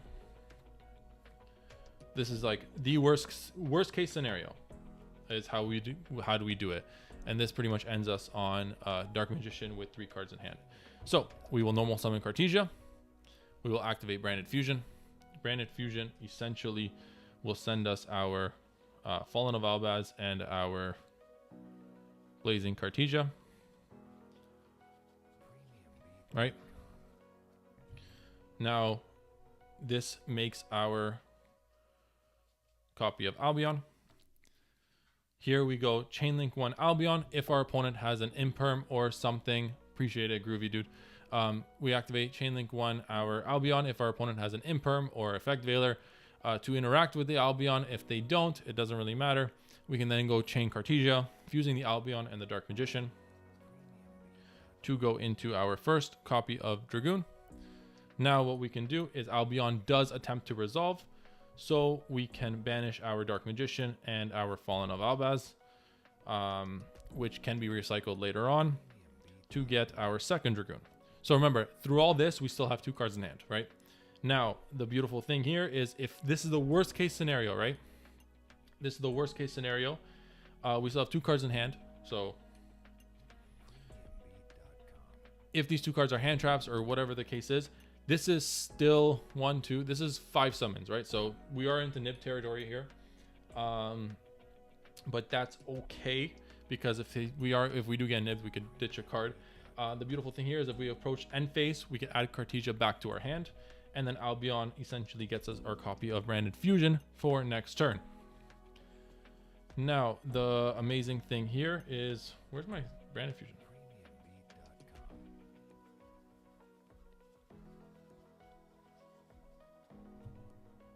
Where the hell did I put everything?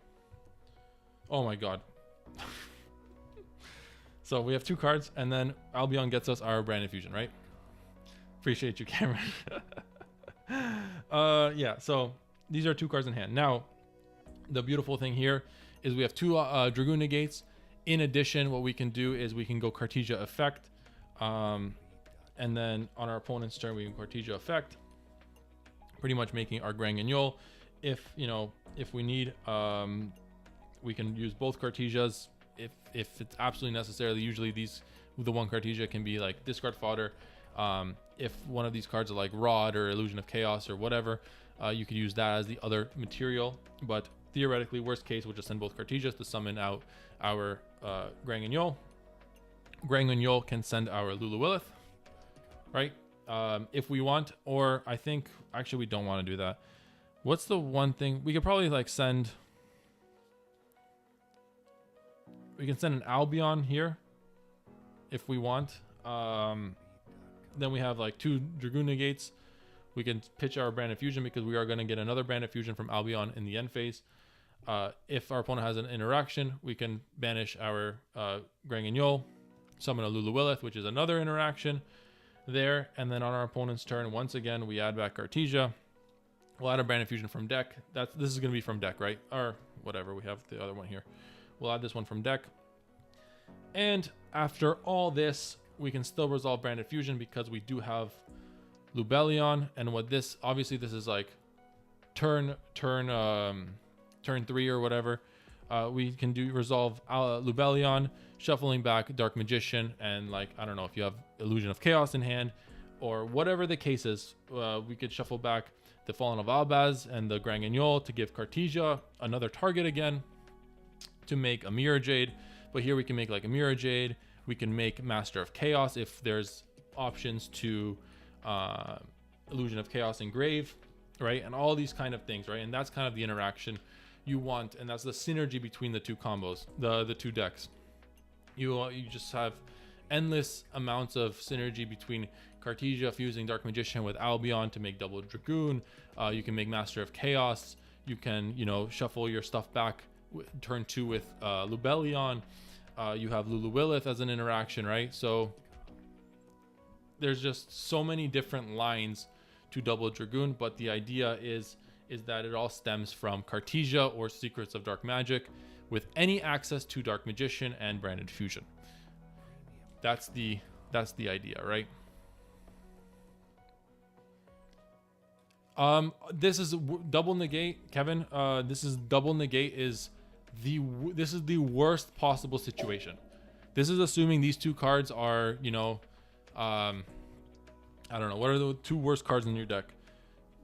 Put in Shaddoll Schism in this situation and a Fallen of Abaz.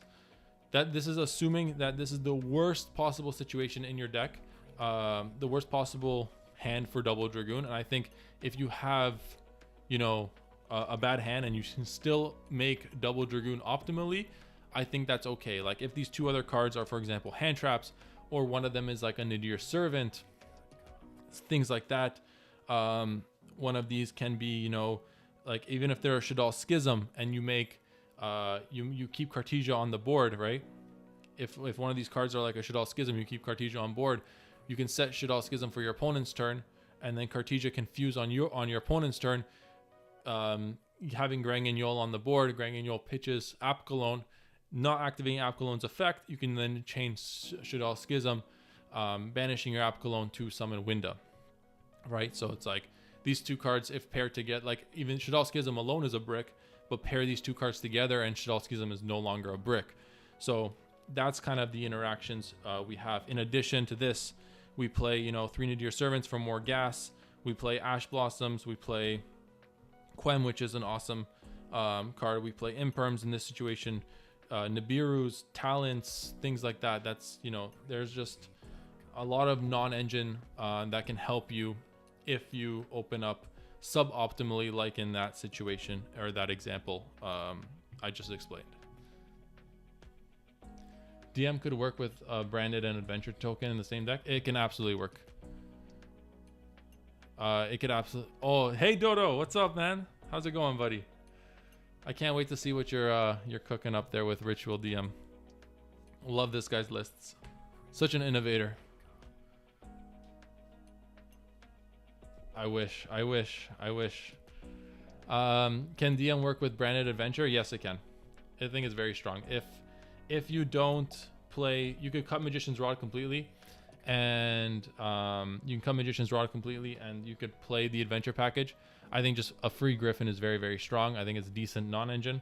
In addition, the adventure stuff with Illusion of Chaos and Magician Souls, I think is just very, very strong in addition, right? So there's a lot of awesome interactions you could have there, right? So, you know, it's a thought. It's definitely a thought, and it's pretty decent. Am I thinking of playing 60 ohm? Yeah, I was looking at your list.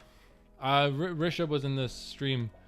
I don't know if he's still here. He was in the stream like, I don't know, 40 minutes ago, and we were talking about bumping the deck to 60 because I think it can be definitely viable. It's for sure viable. I'm gonna be messaging you personally, and we're gonna talk about it. I highly recommend one Quem. Yeah, we are playing one Quem. We're playing Quem because the Nadir package, I think, is just very, very strong. I think the Nadir package is very, very strong, right? And I know Loza today was cooking with Red Eyes Fusion, and he was really adamant on the Nadir package. I was thinking about it, and I was like, the Nadir package works very well for us, right? So the Nadir package more so in our list than his list because we're playing the branded cards. His list, you know, the Nadir package works very, very well. He sets up Maximus and things like that. But if we can have access to Quem via the Nadir package, in addition, the Nadir package can help recycle our Fallen of Albaz if it does get sent to the graveyard and things like that. I think there's just a lot of value in a Nadir Servant, right? Obviously, we're not playing the Maximus like he is, but there is a lot of synergy there. And shout out Loza for the inspiration there. So yeah, I think we're gonna end the stream there. I think the basis for this list is pretty set. I'm not sure about the count yet. I don't know if I wanna bump it up. I think that might be the play. What I'm gonna do is I'm gonna cut this stream up and make it into a video, which I think is gonna be really, really fun. Yeah, I just want to thank everyone for watching. Have a wonderful, wonderful evening. I appreciate all the support. Have an amazing day, tomorrow. Everyone get some sleep, okay? Thank you.